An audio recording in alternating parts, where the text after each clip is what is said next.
Indore crime branch police ने एक mobile company के टावर में लगने वाले महंगे उपकरण और रेडियो रिसीवर यूनिट चुराने वाली एक अंतर्राज्यीय गैंग को दबिश देकर पटना और दिल्ली से पकड़ा है।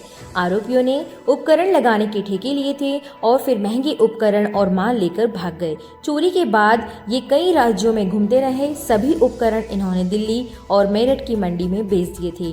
पुलिस को शंका है कि यह उपकरण अन्य देशों में बेचने के लिए चुराए गए थे, जिस पर क्राइम ब्रांच द्वारा जांच की जा रही है।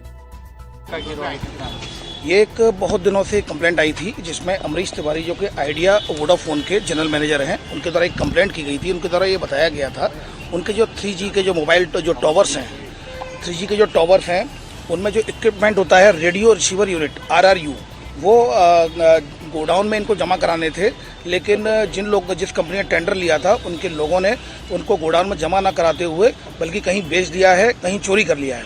इस पर से थाना क्राइम ब्रांच में धोखाधड़ी की विभिन्न धाराओं में केस रजिस्टर किया जाकर इसको इन्वेस्टिगेशन में लिया गया और टेक्निकल एविडेंसेस के आधार पर लगातार 15 दिन तक क्राइम ब्रांच की टीम यूपी, छत्तीसगढ़, बिहार, दिल्ली और हरियाणा, झारखंड, इस 6 स्टेट्स में लगातार दबिश देती रही, जिसमें पटना से 2 व्यक्तियों को हिरासत में लिया गया, संजीव और राकेश, जो कि इस कंपनी में टेंडर के रूप में जो काम करते थे यहाँ टॉवर में।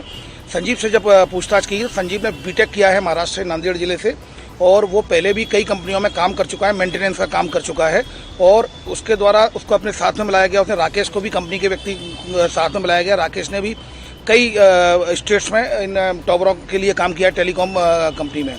उनके द्वारा ये बताया गया कि हमने जो टॉवर्स के जो RRU है, अदर इक्विपमेंट्स हैं, वो जो 3 जो उस्मान जो कि मेरठ का रहने वाला है, हम उसको देते हैं, वही यहाँ से सप्लाई करके ले जाता है, यहाँ से ट्रांसपोर्ट से ले जाता है। उस्मान चूंकि मेरठ का था तो उस्मान को फिर टीम ने दबिश दी गई, तो इन दोनों को आरोपियों को गिरफ्तार किया जाकर संजीव, राकेश को पुलिस रिमांड लिया गया और उसके बाद पुलिस रिमांड पर इनके यहाँ दबिश दी गई, जिसमें उस्मान को उठाया, उस्मान से हिरासत में लिया गया, तो उसके द्वारा एक्सेप्ट कर लिया गया और उसके द्वारा ये बताया गया कि मैं आगे वहाँ से मंगवाने का काम मेरा था, लेकिन मैं इसको सप्लाई करता था।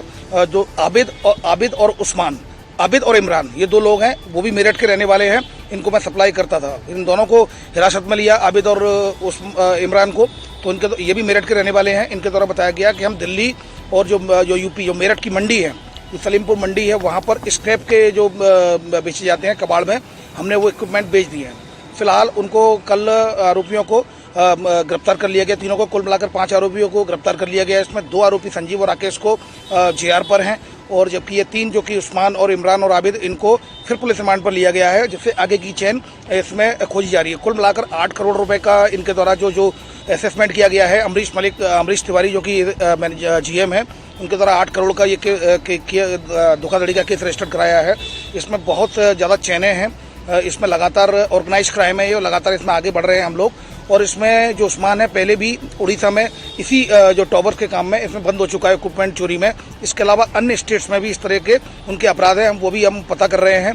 टीमें लगातार इसमें काम कर रही है जल्दी। और इसमें ये भी बात सामने आई है कि इस तरह की जो इक्विपमेंट की डिमांड है, वो चीन और जो बाहरी देश है, कई ज़्यादा डिमांड है, तो उसको भी हम लिंक को खोज रहे हैं। कहीं ऐसा तो नहीं है कि ये स्क्रैप का भी बता रहे हैं, स्क्रैप मंडी में बेचना बता रहे हैं कि मंडी के माध्यम से कहीं और तो नहीं है सप्लाई होती है। इस संबंध में भी जानकारी जुटाई जा रही है।